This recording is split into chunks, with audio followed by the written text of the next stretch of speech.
Shalom, shalom, soyez bénis dans le puissant et glorieux nom de notre Seigneur Jésus-Christ. Que la paix, la faveur, l'amour, la grâce, l'abondance soient votre partage dans le nom puissant de Jésus. Hébreux chapitre 11 au verset 1. Or, la foi est la ferme assurance des choses qu'on espère, une démonstration de celles qu'on ne voit pas. Notre thème de ce jour s'intitule La foi et les œuvres de la foi. Lorsque nous parlons de la foi, cela consiste que nous faisons confiance à quelque chose. Mais dans notre cas précis, avoir foi en Dieu consiste à lui faire confiance de toutes nos forces, de toutes nos aides, de toute notre aide. Maintenant, lorsque nous faisons confiance en Dieu, nous savons qu'en retour, il fera ce dont à quoi nous nous attendons. Je prendrai un exemple. Tu es un jeune homme, tu es une jeune femme. Tu as les diplômes ou pas, mais tu aspires à un emploi. Alors, tu pries, tu fais bien et tu crois que Dieu le fera. Alors, tu sors chaque matin, tu vas, tu cherches le boulot. En réalité, ce qui te fait sortir pour chercher ce boulot, c'est la foi que tu as. Parce que tu crois qu'en sortant, Dieu mettra sur ton chemin ton emploi.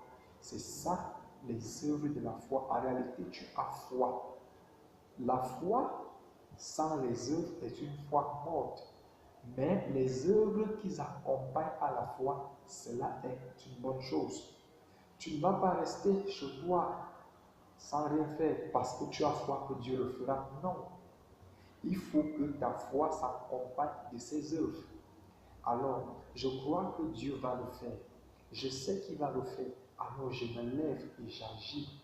La foi qui agit, la foi qui donne des résultats. C'est de cette foi-là dont nous parlons. Nous ne parlons pas d'une foi qui apporte la paresse, non. Je sais que j'ai un potentiel, même si je n'ai pas de potentiel, mais je sors quand même pour chercher le travail. Mais Dieu dit que sans la foi, il est impossible de lui être agréable. Il faut que ceux qui s'approchent de l'Éternel croient qu'il est et qu'il est le rémunérateur de ceux qui le cherchent. Alors, lorsque tu te lèves pour aller chercher ton emploi, en réalité, tu as touché le cœur de Dieu. Tu as rappelé à Dieu sa parole. Et lorsqu'on rappelle à Dieu sa parole, il y a exaucement automatiquement. Dieu ne pourra rien faire que de t'exaucer en ce temps-là. Parce qu'en réalité, tu as mis Dieu devant le fait accompli, tu lui as rappelé sa parole. Mais par contre, si tu restes à la maison et que tu dors, ta foi ne produira point. Tu resteras là, il n'y aura pas de miracle. Et ce ne sera pas la faute de Dieu, ça sera ta propre faute. Pourquoi? Parce que tu n'es pas entré en profondeur, tu n'es pas entré en action, tu n'as pas mis ton corps en action pour que, avec l'action et la foi que tu as le miracle.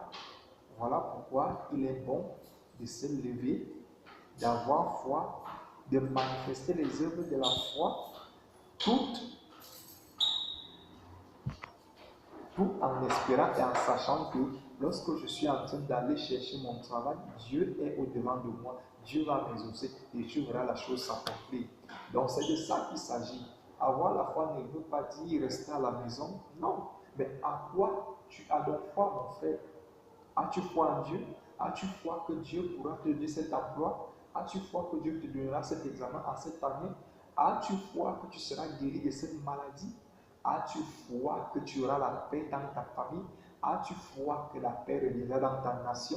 As-tu foi que tes frères et sœurs chemineront tous vers le Seigneur? As-tu foi que ta famille sera sauvée?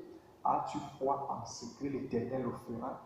Mon ami, si tu as foi que l'Éternel le fera, alors lève-toi et agis et Dieu fera le reste. Que le Seigneur Jésus-Christ vous bénisse.